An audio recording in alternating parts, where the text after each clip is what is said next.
يا خالقنا يا رب لعبيدك الدار. إن الحمد لله أحمده وأستعينه وأستغفره وأستهديه وأشهد أن لا إله إلا الله وحده لا شريك له وأشهد أن سيدنا ومولانا محمدا عبده ورسوله أما بعد.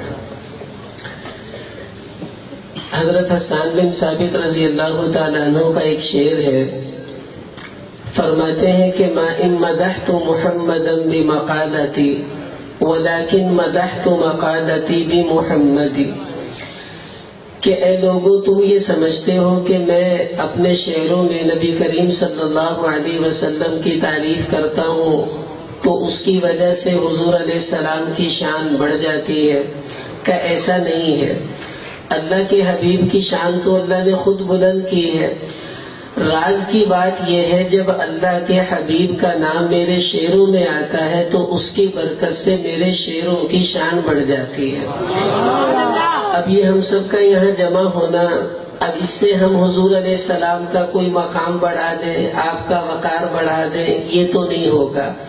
اتنا ہے کہ اس آنے کی برکت سے ہمارا نام بھی اللہ کے حبیب کے عاشقوں میں آ جائے گا اور ہو سکتا ہے ہماری نجات کا یہ ذریعہ بن جائے. ایک صحابی حضور علیہ السلام کی خدمت میں آئے تو آ کے عجیب سوال انہوں نے کیا. کہنے لگے متی الساعۃ یا رسول اللہ، اے اللہ کے رسول یہ بتائیں کہ قیامت کب آئے گی. آپ صلی اللہ علیہ وسلم نے فرمایا کہ ماذا اعددت لها، خیریت ہے، کیا تیار کر رکھا ہے تم نے قیامت کے لیے جو قیامت کا انتظار کر رہے ہو. تو وہ کہنے لگے ما اعددت لها كثيرا من الصوم والصلاة، کہ اے اللہ کے حبیب میرے پاس کوئی بہت زیادہ روزے اور بہت زیادہ نمازوں کا ڈھیر تو نہیں ہے، ہاں ایک چیز ہے میرے پاس، اس پر مجھے بڑا بھروسہ ہے کہ میرا کام بن جائے گا. کہ وہ کیا چیز ہے؟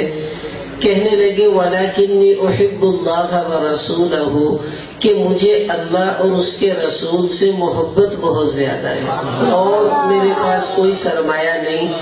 تو حضور صلی اللہ علیہ وسلم نے بڑی عجیب بات ارشاد فرمائی، اس پر ہم سب کو امید لگ جانی چاہیے. آپ نے فرمایا کہ ٹھیک ہے، انت مع من احببت، کہ جس سے تو دنیا میں محبت کرتا ہے اللہ قیامت میں تیرا حشر اس کے ساتھ ہی کر دیں گے. اب حضور علیہ السلام کی محبت ہم سب کے دلوں میں ہے، یہ ہمارا دعویٰ بھی ہے. میں آپ کو ایک دو نقشے پیش کرتا ہوں کہ جب انسان کو کسی سے محبت ہو جاتی ہے تو اس کی کیفیت کیا ہوتی ہے. پھر وہ چھوٹی چھوٹی چیزیں بھی محبوب کی اختیار کرنے پر بے چین ہو جاتا ہے. ایک صحابی ہے حضرت معاویہ رضی اللہ تعالیٰ عنہ، یہ امیر معاویہ نہیں کوئی اور ہے. تو ترمذی میں حدیث آتی ہے، ان کے جب بھی ملاقات ہوتی، گرمی کا موسم ہوتا یا سردی کا موسم ہوتا، تو ان کے سارے بٹن گرے باندھ کے کھلے ہوتے اور یہ گلا پیچھے کو نکال کے رکھتے تھے. تو ان کو لوگوں نے کہا خیریت ہے، آپ بھی آپ کے بچے بھی اسی ترتیب پر رہتے ہیں کہ آپ کے گریبان کھلے رہتے ہیں، نماز میں بھی، اس کے علاوہ بھی، سردی میں بھی، گرمی میں بھی. تو فرمانے لگے اصل میں ایک مرتبہ اپنے بچوں کو لے کر حضور علیہ السلام سے ملنے گیا تو میں نے دیکھا کہ آپ صلی اللہ علیہ وسلم نے اپنے گریبان کے بٹن کھولے ہوئے تھے اور اپنا گلا یوں پیچھے کو نکالا ہوا تھا. تو میں نے اپنے محبوب کو اس حالت میں دیکھا، اس کے بعد پوری زندگی میں نے کبھی اپنے بٹن بند نہیں کیے اور اسی حالت میں اپنے آپ کو میں رکھتا ہوں کہ یہ کیسے ہو سکتا ہے کہ عاشق اپنے محبوب کو ایک رنگ میں دیکھے اور پھر زندگی اس کے خلاف گزار دے. بس میں نے تو ایسے ہی زندگی گزارنی ہے. اب یہ دیکھو ان کا عجیب ڈھنگ کا. ایک صحابی ہے، حضور علیہ السلام نے ان کو اذان کی ذمہ داری دے رکھی تھی. مکہ مکرمہ میں یہ اذان دیا کرتے تھے. ایک تو عبداللہ ابن ام مکتوم نابینا صحابی، بلال رضی اللہ تعالیٰ عنہ یہ آپ کے دوسرے مؤذن ہیں، یہ ایک اور مؤذن تھے. تو ان کے بال بہت بڑے بڑے تھے، بالکل کندھوں سے بھی نیچے اترے ہوئے. تو ان کو کسی نے کہا کہ تم بال کیوں نہیں کٹواتے، اتنے لمبے بال ہو گئے ہیں اور لوگ کٹواتے ہیں، تم نہیں کٹواتے۔ کہنے لگے اصل میں چھوٹا گلیوں میں کھیلتا تھا، تو آپ صلی اللہ علیہ وسلم ایک دفعہ میرے پاس آئے تو حضور نے مجھے بلایا اور مجھ سے کہا اذان دو، تو میں نے اذان دی تو ذرا آہستہ آہستہ آواز میں اشہد ان لا الہ الا اللہ، اشہد ان لا الہ الا اللہ آہستہ کہا، تو حضور نے میرے بال پکڑ لیے اور مجھے کہا اونچی کہو، پھر میں نے اونچی آواز میں کہا اشہد ان لا الہ الا اللہ۔ یہ اس وقت مسلمان نہیں ہوئے تھے، تو بعد میں مسلمان ہوئے تو کہنے لگے میرے ان بالوں پر اللہ کے محبوب کے ہاتھ لگے ہیں، اب میرا دل نہیں کرتا ان بالوں کو کٹوا کر زمین پر ڈال دوں، اب میں نے نیت کی ہے موت تک اپنے بال نہیں کٹواؤں گا۔ دیکھو عشق کی یہ مثالیں ہیں کہ صحابہ نے اللہ کے حبیب سے محبت کی تو اس حد تک چلے گئے، دسترخوان لگا ہوا ہے، کافر بیٹھے ہوئے ہیں، مسلمان بیٹھے ہوئے ہیں، سپہ سالار، تو ایک صحابی کھانا کھا رہے تو ان کے ہاتھ سے لقمہ نیچے دسترخوان پہ گر گیا، وہ اٹھانے لگے، ساتھ والے نے کونی ماری، کیا کر رہے ہو، اتنے بڑے بڑے بادشاہ بیٹھے ہوئے، وہ کیا کہیں گے یہ فقیر ہے نیچے سے اٹھا کر کھانا کھاتے ہیں۔ تو وہ لقمہ اٹھایا، اس کو صاف کیا اور کہنے لگے اَأَتْرُكُ سُنَّةَ حَبِيبِي لِهَؤُلَاءِ الْحُمَقَاءِ، کہ میں ان بے وقوفوں کی وجہ سے اپنے محبوب کی سنت چھوڑ دوں۔ میرے محبوب کو میں نے دیکھا کہ جب حضور کا لقمہ دسترخوان پہ گرا تو آپ نے اس کو صاف کر کے کھایا ہے، اب کیسے ہو سکتا ہے کہ میں اپنے لقمے کو گرا ہوا چھوڑ دوں؟ ان بے وقوفوں کی وجہ سے میں اپنے محبوب کی سنت نہیں چھوڑ سکتا۔ اب دیکھو میرے عزیزوں، وقت بہت تھوڑا ہے، مجھے جو بات کرنی ہے صرف 10 منٹ میرے اور ہیں، تو اس کے اندر ہی سمیٹنی ہے بات۔ اب دیکھو بہت ساری سنتیں وہ آپ سنتے رہتے ہیں، لیکن آج میں آپ کو سب سے بڑی سنت بتانے لگا ہوں جس کو اللہ کے محبوب نے خود کہا کہ میری سب سے بڑی سنت یہ ہے، اور اگر ہم اس کو اپنا لیں تو یقین کریں ساری سنتوں پر عمل ہمارے لیے آسان ہو جائے گا۔ سب سے بڑی سنت اللہ کے حبیب کی کیا ہے؟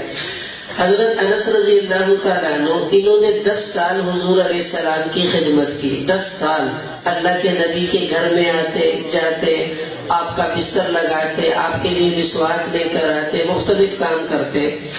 تو 10 سال کی خدمت کے بعد اللہ کے حبیب نے ان کو یہ بات بتائی، بلایا، فرمایا یا بنیا، اے میرے بیٹے۔ کتنی محبت کا لفظ اللہ کے نبی نے ان کو ارشاد فرمایا کہ ان قدر تھا، اگر تجھ سے ہو سکے، اس کا مطلب ہے جو کام بتانے لگا ہوں تھوڑا مشکل ہے، کہ اگر تجھ سے ہو سکے ان تصبح و تمسی، کہ تیری صبح اس حال میں ہو، تیری شام اس حال میں ہو، کہ لیس فی قلبک غش لاحد، کہ تیرے دل میں کسی کے بارے میں کوئی میل نہ ہو، تیرا دل صاف ہو، تو ففعل، اے میرے بیٹے تو یہ کام کر لینا، فإن ذالک من سنتی، یہ ذالک کا جو لفظ ہے یہ بتا رہا ہے بڑی سنت کا، فإن ذالک من سنتی، اے میرے بیٹے انس یہ میری بہت بڑی سنت ہے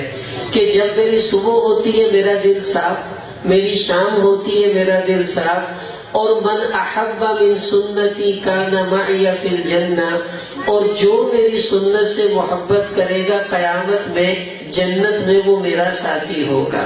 اب دیکھو یہ اللہ کے نبی کی سب سے بڑی سنت ہے دلوں کو صاف کرنا۔ آج ہمارے دل بہت میلے ہو گئے، یقین کرو یہ مسلکی تعصب نے ہمارے دلوں کو میلا کر دیا۔ دیوبندی ہے، کسی بریلوی کو دیکھنا یہ پسند نہیں کرتا، بریلوی ہے وہ دیوبندی کو دیکھنا پسند نہیں کرتا۔ اس مسلکی تعصب کی وجہ سے ہمارے دل بہت میلے ہو چکے، بہت میلے ہو چکے۔ سیاست نے ہمارے دلوں کو میلا کر دیا. ایک پارٹی والا ہے وہ دوسری سیاسی پارٹی کے سربراہ کو اور اس کے کارکنوں کو دیکھ کر گالیاں دیتا ہے. اس کے دل میں اتنا میل ہے اس کے بارے میں، اور دوسرے کے دل میں تیسری کے بارے میں میل، تیسری پارٹی چوتھی سے میل رکھتی ہے. سیاست نے ہمارے دل گندے کیے، مسلکی تعصب نے ہمارے دل گندے کیے، اور رہی صحیح کسر ہمارے خاندانی لڑائی جھگڑوں نے. باپ بھائی بھائی سے نہیں بولتا، چچا بھتیجے سے نہیں بولتا. میرے ایک دوست مجھے کہنے لگے کہ ایک لڑکے کو میں جانتا ہوں، فیس بک پر اس کے 900 فرینڈ ہیں، 900 دوست ہیں اس کے، اور کہنے لگا اپنے سگے بھائی سے اس کی بول چال نہیں. لو بتاؤ، یعنی فیس بک پہ 900 دوست ہیں اور سگا بھائی وہ اس سے بولتا نہیں. اب یہ اللہ کے نبی کی سب سے بڑی سنت ہے، اپنے دلوں کو ہم صاف کریں. دیکھو آج اس مجلس کے اندر اگر ہم یہ طے کر لیں کہ ہم اپنے دلوں کو ہر ایک مسلمان کے میل سے پاک کریں گے تو یقین کریں ہمارا یہاں آنا اللہ کے یہاں قبول ہو جائے گا. ایک صحابی اللہ کے نبی نے ان کو کہا مجلس میں چندہ لاؤ، سب لائے. کسی نے سونا دیا، کسی نے گھوڑے دیے. وہ بیچارہ غریب آدمی، اس کے پاس کچھ بھی نہیں، گھر چلا گیا. رات کو رویا اور رو کر کہنے لگا یا اللہ آج تیرے محبوب نے مال مانگا ہے، میرے پاس کچھ بھی نہیں. تو نے مجھے کچھ دیا ہوتا تیرے نبی کے قدموں میں ڈھیر کر دیتا. کوئی چیز میرے پاس دینے کو نہیں. چلو تیرے نبی نے صدقے کا حکم دیا ہے، اے اللہ تو گواہ ہو جا، آج میں اپنی عزت صدقہ کر دیتا ہوں. جس نے مجھے گالی دی، مجھے ستایا، پریشان کیا، تیری رضا کے لیے میں اسے معاف کرتا ہوں. تو میں نے اپنی عزت صدقہ کی، میرا صدقہ قبول فرما لے. صبح نماز پڑھنے آئے، حضور علیہ السلام نے نماز کے بعد پوچھا کہ این متصدق اللیلہ، کہاں ہے جس نے رات کو صدقہ کیا؟ تو لوگ ایک دوسرے کو پوچھ رہے تو نے کیا؟ کوئی بھی نہیں. اب اس کو کیا پتا میرا اور اللہ کا معاملہ ہے. پھر حضور نے پوچھا این متصدق اللیلہ، بھائی کہاں ہے رات کو صدقہ کرنے والا؟ پھر نہیں کوئی اٹھا. پھر آپ نے فرمایا کہاں ہے جس نے رات کو اپنی عزت صدقہ کی ہے؟ وہ کھڑا ہو گیا، جی میں ہوں. فرمایا مبارک ہو، اللہ نے تیرا صدقہ قبول کر لیا. تو آج ہم بھی بیٹھے بیٹھے اپنی عزت کو صدقہ کر دیں اور کہہ دیں یا اللہ جس بندے نے ہم سے زیادتی کی، کوئی تکلیف دی، مجھے ستایا ہے، تو گواہ ہو جا آج میں نے تیری رضا کے لیے اسے معاف کر دیا. اور حضور نے فرمایا ارحموا من فی الارض یرحمکم من فی السماء، تم زمین والوں پر رحم کرو، آسمان والا تم پر رحم کرے گا.